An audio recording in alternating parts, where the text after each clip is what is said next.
भारतीय लोकशाहीला ज्यांनी सुरक्षितता मिळवून दिली, आधुनिक भारताचे शिल्पकार म्हणून ज्यांना ओळखलं जातं, असे स्वतंत्र भारताचे पहिले पंतप्रधान पंडित जवाहरलाल नेहरू यांची आज गुरुवार दिनांक 14 नोव्हेंबर 2024 रोजी जयंती. या निमित्त मी सहाय्यक प्राध्यापक Rupali Sunil Patil, ND Chougule group of institutions Asurle Porle यांच्या वतीने त्यांच्या पवित्र कार्याला प्रथमतः विनम्र अभिवादन करते.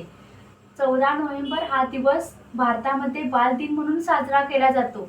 या दिनानिमित्त आपणा सर्वांना प्रथमतः खूप खूप शुभेच्छा देते. 14 नोव्हेंबर 1889 मध्ये पंडित जवाहरलाल नेहरू यांचा जन्म झाला. त्यांचे कुटुंब होते ते उच्च शिक्षित असे कुटुंब होते. यामध्ये त्यांनी बॅरिस्टरचे शिक्षण पूर्ण केले. ज्यावेळी ते भारतामध्ये परत आले त्यावेळी त्यांना महात्मा गांधीजींनी राजकीय वारसा म्हणून दिला. त्यानंतर त्यांच्या तत्वांना पुढे घेऊन त्यांनी विविध चळवळी केल्या. विविध चळवळींच्या मध्ये त्यांना संघर्ष सहन करावा लागला.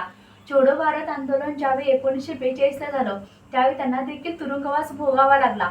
1920 मध्ये पुरोगामी गटाचे ते नेते होते. राष्ट्रीय काँग्रेस हा जो पक्ष त्यांनी तयार केला त्यामध्ये त्यांनी राजकारणाबरोबर समाजवाद किंवा समाजाचं ऋण फेडण्यासाठी आपण देखील आपली प्राणांची आहुती देणे हे गरजेचे होते. अशी तत्व त्यांनी भारतीय स्वातंत्र्य सैनिकांना त्या काळामध्ये सांगितलेली होती. त्यांचे एक व्यक्तिमत्व वेगळे म्हणजे एक संयमीपणा किंवा एक प्रभावी व्यक्तिमत्व त्यांचे होते. म्हणूनच त्यांची माउंट बॅटन यांनी 15 ऑगस्ट 1947 ला पंतप्रधान पद त्यांच्याकडे दिलेलं होतं. असे स्वतंत्र भारताचे पहिले पंतप्रधान पंडित जवाहरलाल नेहरू यांना विनम्र अभिवादन.